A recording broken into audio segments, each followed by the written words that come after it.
शेंद्रा येथील श्री मांगवीर बाबा देवस्थान हे देशभरातील मातंग मादिगा मांग समाजाचे आढळ श्रद्धास्थान आहे।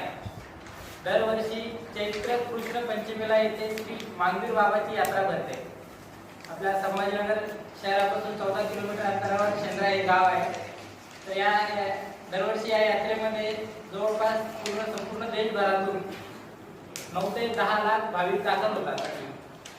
मात्र या लोकांची समाजाची मोठ्या संख्येने इथे उपस्थिती असते। मात्र जिल्हा प्रशासनाकडून या ठिकाणी कोणत्याही प्रकारच्या सुविधा भाविकांना दिल्या जात नाही। तेथे पिण्याच्या पाण्याची मुबलक व्यवस्था केली जात नाही। शेंद्रामध्ये जालना रस्ता ते मांगेबाबा मंदिरापर्यंत जाण्याचा रस्ता पण असा की तिथे अरुंद गल्ल्या आहेत। त्या मंदिरात जर समजा जायला तर रस्ता आहे, परंतु बाहेर पडायला पर्यायी मार्ग नाही। छोट्या गल्ल्यामध्ये त्यांना भाविकांना बाहेर पडावं लागतं।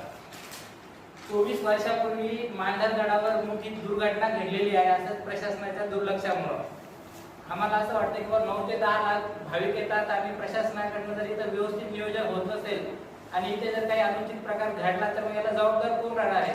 कारण की 24 वर्षापूर्वी जिल्हा प्रशासनाला सर्व जिल्हाधिकाऱ्यांना गृह विभागाने 21 कलमी सूचना दिलेल्या आहेत। मात्र आम्हाला असं वाटत नाही की शेंद्रा यात्रेमध्ये जिल्हा प्रशासनाने या सूचनाचं तंतोतंत पालन करत आहे। कारण की जर पालन केलं असतं तर किमान 10-15 वर्षामध्ये शेंद्र्यात किंवा भाविकांना जाण्यासाठी बाहेर पडण्यासाठी चांगला रस्ता तरी तयार झाला असता, पण असं तिथे होत नाही।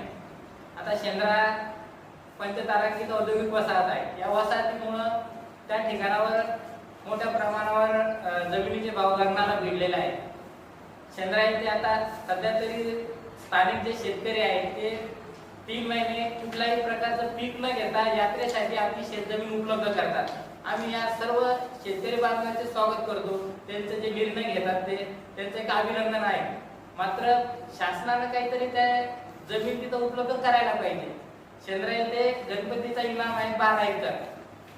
अनेक वर्षापासून शासनाकडे आघाडी सरकार होतं तेव्हाही निवेदन केलेले आहेत। सध्याचं जे सरकार आहे महायुती त्यांना पण निवेदन केले, परंतु ते 12 एकर इनामी जमीन शेंद्रा ट्रस्टला दिलं जात नाही।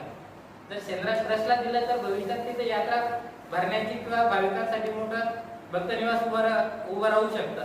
मात्र जर असं केलं नाही तर भविष्यामध्ये फक्त शेंद्रा MIDC मधले जे रस्ते आहेत त्या रस्त्यावरच ही यात्रा भरावी लागेल। कारण की यात्रा थांबणार नाही, यात्रा वर्षानुवर्षे अशी चालणार आहे।